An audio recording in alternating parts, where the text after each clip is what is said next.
നമസ്കാരം. മലയാളി വാർത്തയിലേക്ക് സ്വാഗതം. തൻ്റെ ഒന്നിലധികം പ്രചാരണങ്ങൾക്ക് മുന്നോടിയായി ദക്ഷിണേന്ത്യയിൽ NDAയ്ക്ക് അനുകൂലമായ സാഹചര്യവും ആവേശവും ഉണ്ടെന്ന് പ്രധാനമന്ത്രി നരേന്ദ്രമോദി. വരാനിരിക്കുന്ന ലോക്സഭാ തെരഞ്ഞെടുപ്പിൽ ഈ പ്രദേശങ്ങളിൽ BJP ഗണ്യമായ നേട്ടമുണ്ടാക്കാൻ എല്ലാ ശ്രമങ്ങളും നടത്തുന്നുവെന്നും പ്രധാനമന്ത്രി പറഞ്ഞു.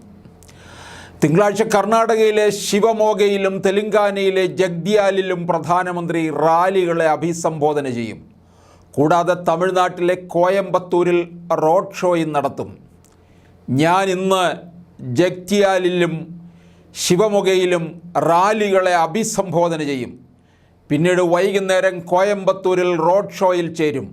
അത് തെലങ്കാനയിലായാലും കർണാടകയിലായാലും തമിഴ്നാടായാലും NDAയ്ക്ക് അസാധാരണമായ ആവേശമാണ് എന്നാണ് പ്രധാനമന്ത്രി എക്സിൽ കുറിച്ചിരിക്കുന്നത്. മുൻ കർണാടക മുഖ്യമന്ത്രിയും BJPയുടെ പാർലമെൻ്ററി ബോർഡ് അംഗവുമായ BS യെദിയൂരപ്പയുടെ തട്ടകമായ ശിവമൊഗയിലാണ് പ്രധാനമന്ത്രിയുടെ റാലി സംഘടിപ്പിക്കുന്നത്.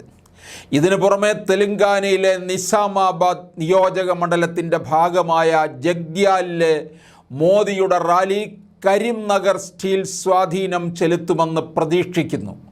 ഇവ രണ്ടിലും 2019 BJP വിജയിച്ചിരുന്നു. സംസ്ഥാനത്തെ 17 ലോക്സഭാ സീറ്റുകളിൽ 4 നേടാനാണ് പാർട്ടി ശ്രമിക്കുന്നത്. തമിഴ്നാട്ടിലെ കോയമ്പത്തൂരിൽ പ്രദേശത്തിൻ്റെ സാമുദായിക സെൻസിറ്റീവ് സ്വഭാവവും നിലവിലുള്ള പൊതുപരീക്ഷകളും കാരണമായി ചൂണ്ടിക്കാട്ടി ലോക്കൽ പോലീസ് അനുമതി നിഷേധിച്ചതിനെ തുടർന്ന് പാർട്ടിക്ക് പരിപാടി അനുവദിക്കുന്നതിനായി മദ്രാസ് ഹൈക്കോടതിയെ സമീപിക്കേണ്ടി വന്നതിനെ തുടർന്നാണ് പ്രധാനമന്ത്രിയുടെ റോഡ് ഷോ നടത്തുന്നത്.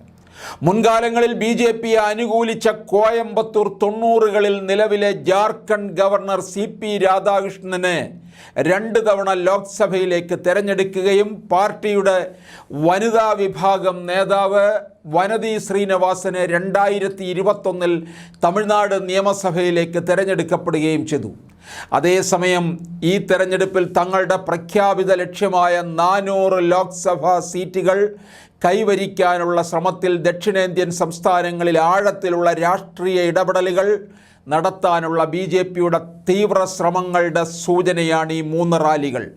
പുതുച്ചേരി, ലക്ഷദ്വീപ് കേന്ദ്രഭരണ പ്രദേശങ്ങൾ കൂടാതെ ആന്ധ്രാപ്രദേശ്, കർണാടക, കേരളം, തമിഴ്നാട്, തെലങ്കാന എന്നീ 5 ദക്ഷിണേന്ത്യൻ സംസ്ഥാനങ്ങളിലായി ലഭ്യമായ 131 ലോക്സഭാ സീറ്റുകളിൽ മികച്ച നേട്ടമുണ്ടാക്കാനാണ് പാർട്ടി ലക്ഷ്യമിടുന്നത്.